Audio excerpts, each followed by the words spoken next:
प्रायोजक राम बंधू लोणचे, आता प्रत्येक जण जिंकेल।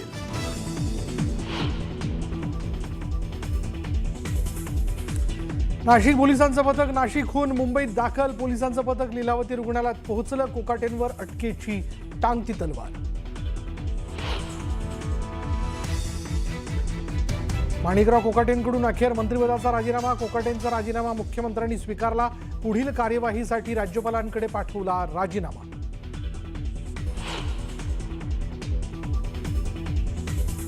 मुंबईत भाजप आणि शिवसेनेत 150 जागांवर एकमत। पुढील 2 ते 4 दिवसात उर्वरित जागांबाबत निर्णय होईल। सेना भाजपच्या बैठकीनंतर अमित साटम यांची घोषणा।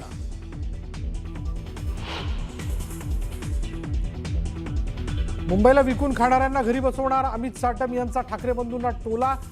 तर जोपर्यंत नवाब मलिक राष्ट्रवादीत तोपर्यंत आमचा त्यांच्याशी संबंध नाही। सेना भाजप भूमिकेवर ठाम।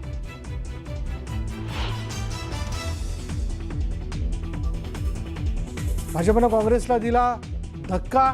प्रज्ञा सातव यांचा रवींद्र चव्हाण आणि बावनकुळेंच्या उपस्थितीत भाजपमध्ये प्रवेश।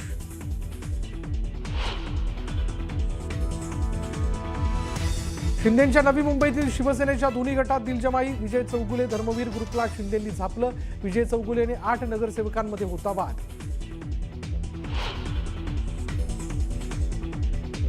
वरळीतील गौरी गर्जे आत्महत्या प्रकरणातील आरोपी पती अनंत गर्जेला कोर्टाकडून न्यायालयीन कोठडी, जामिनासाठीचा मार्ग मोकळा। आणि पंढरपूरमधील विठ्ठलाच्या चरणांची झीज। विठ्ठलाच्या चरणावर वज्रलेप करण्याची गरज। शासनाच्या विधी आणि न्याय विभागाकडून परवानगी न मिळाल्यानं वज्रलेप रखडला।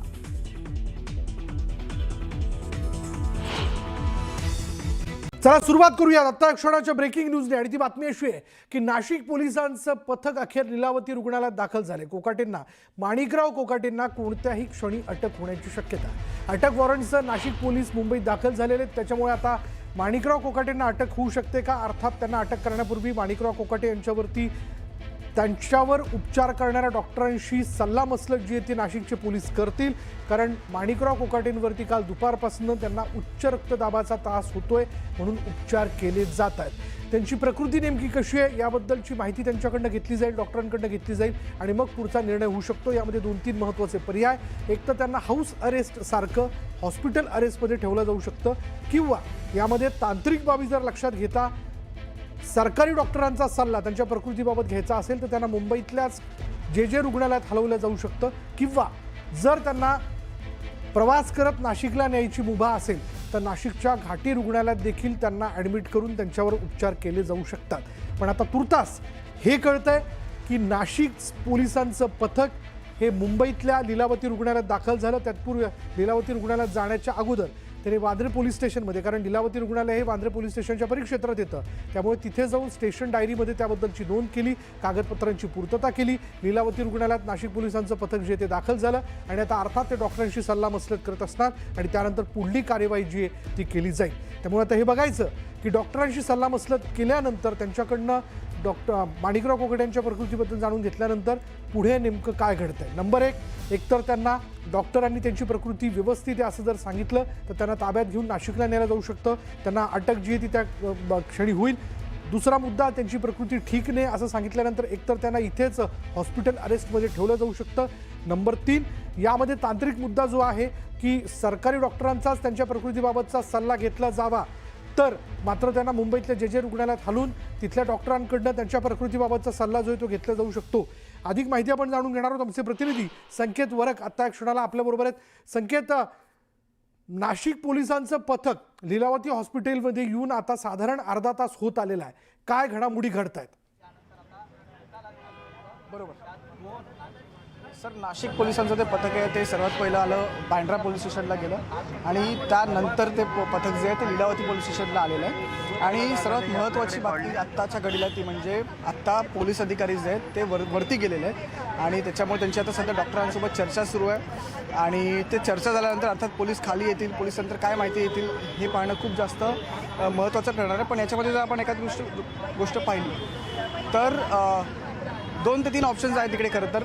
नाशिक पोलीस सध्या आतमध्ये गेलेले आहेत. ते डॉक्टरांशी चर्चा करतील, विचारतील त्यांची प्रकृती जर ठीक असेल तर त्यांना अटक होऊ शकते. ती आत्ता तात्काळ लगेच अटक होत आहे की आता मध्यरात्री अटक करतायत की सकाळी अटक करतायत हे पाहणं खूप महत्त्वाचं असणार आहे. दुसरी गोष्ट अशी आहे इकडे की जर त्यांची प्रकृती स्थिर नसेल तर काय होणार. तर पॉसिबिलिटी एक आहे की 4 ते 5 पोलीस इकडेच थांबतील, त्यांच्या देखरेखीखाली माणिकराव कोकाटे असतील. आणि दुसरा कसा ऑप्शन होतो तो म्हणजे त्यांना हॉस्पिटल अरेस्ट करतात का हे पाहणं खूप जास्त महत्त्वाचं असेल. आणखी एक दुसरा ऑप्शन असा निर्माण होतो तो म्हणजे अशा काही ज्या घटना घडतात तेव्हा शासकीय रुग्णालयात युजली ठेवलं जातं. तर शासकीय रुग्णालयात त्यांना ठेवतात का. मग 2-3 ऑप्शन्स त्याच्यामध्ये पण आहेत. एक म्हणजे मुंबईत जर ठेवायचं झालं तर जे हॉस्पिटल आहे, नाशिकला जर ठेवायचं झालं तर तिकडे घाटी हॉस्पिटल आहे. असे 2 ते 3 ऑप्शन सध्या तरी उपलब्ध आहेत. सर संकेत, यामध्ये एक तांत्रिक मुद्दा आहे, तो म्हणजे असा आहे की आता लीलावती रुग्णालय नाही म्हटलं तरी हे खाजगी रुग्णालय आहे आणि तिथल्या डॉक्टरांशी माणिकराव कोकाटेंच्या प्रकृतीबद्दल सल्लामसलत नाशिकचे पोलीस करतील. पण जर सरकारी हॉस्पिटलमधल्याच डॉक्टरांच्या त्यांच्या प्रकृतीबद्दलचा सल्ला घ्यायचं ठरलं तर त्यांना मुंबईच्या जे रुग्णालयात हलवलं जाऊ शकतं का.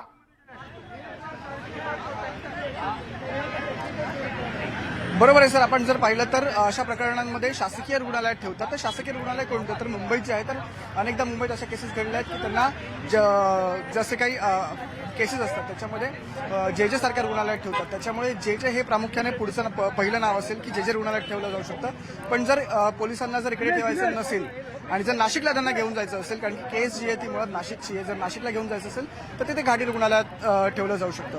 पण सध्या तरी हे 2 ऑप्शन सध्या आपण बोलू शकतो की ओपन आहेत. एक म्हणजे मुंबईचं जे हॉस्पिटल आणि दुसरं म्हणजे घाटी हॉस्पिटल. पण सध्या आता पुढचा काही काळ आपल्याला सर्वांना वाट पाहावी लागणार आहे. पुढच्या अर्ध्या 1 तासामध्ये हे सगळं गणित जे आहे ते क्लिअर होणार आहे. डॉक्टर खाली येतील, पोलिसांची टीम खाली येईल कदाचित आणि त्यानंतर अर्थात ते सगळ्यांना ब्रीफ करतील की नेमकं काय होणार आहे. सर पण यामध्ये दुसरा एक महत्त्वाचा मुद्दा आहे. माणिकराव कोकाटेंवरती त्यांना उच्च रक्तदाबाचा त्रास होतो म्हणून काल दुपारपासून ते लीलावती रुग्णालयात उपचार घेत आहेत.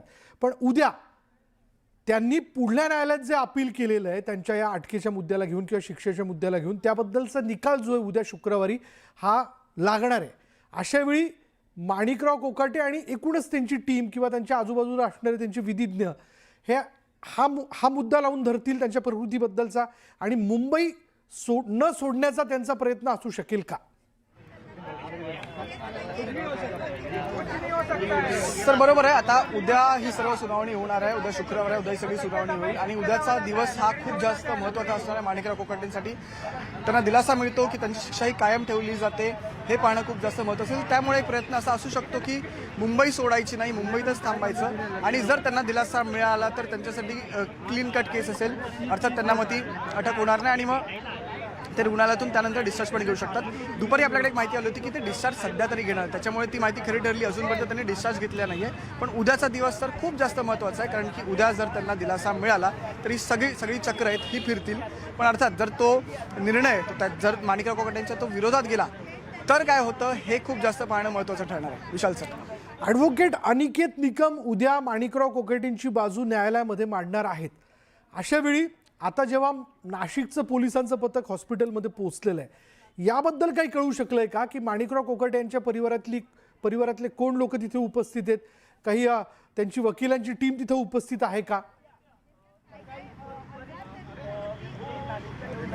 बरोबर सर. काही वेळापूर्वी जेव्हा नाशिक पोलीस जेव्हा आता काही अर्धा तासापूर्वी जेव्हा लीलावतीमध्ये आले त्यांच्या पाठोपाठ 5 ते 7 मिनिटांनी वकिलांची टीम सुद्धा आलेली आहे. आणि आपण जर पाहिलं तर संध्याकाळच्या वेळेला माणिकराव कोकाटे यांचे जावई सुद्धा इथे आलेले आहेत. ते ज्या गाडीतून आले ती गाडी काही काळापर्यंत इथेच होती आणि एक अर्ध्या-पाऊण तासापूर्वी ती गाडी लीलावती रुग्णालयातून बाहेर पडली. फक्त गाडीमध्ये ड्रायव्हर होते, आत कोणी नव्हतं. त्याच्यामुळे माणिकराव कोकाटे यांचे जावई जे संध्याकाळी आले होते ते अजून सुद्धा हॉस्पिटलमध्येच आहेत. त्या व्यतिरिक्त जर आपण पाहिलं की आपल्याला असं वाटलं तर कोण नेते येतात, ते आता आजारी आहेत, त्यांना हाय बीपीचा त्रास होतो. एक नेता जेव्हा आजारी असतो तेव्हा अनेक नेते आपण पाहतो त्यांना भेटायला येतात. मध्यंतरी याच हॉस्पिटलमध्ये उदय सामंत सुद्धा ॲडमिट होते, यवतमाळचे एक आमदार सुद्धा ॲडमिट होते, एकनाथ शिंदे त्यांना भेटायला आले होते. पण आता गेले 1.5 दिवस गेले काही तास माणिकराव कोकाटेकडे रुग्णालयामध्ये ॲडमिट आहेत, पण नेते मंडळींपैकी सध्या तरी त्यांना भेटायला असं कोणी आलेलं नाही आहे.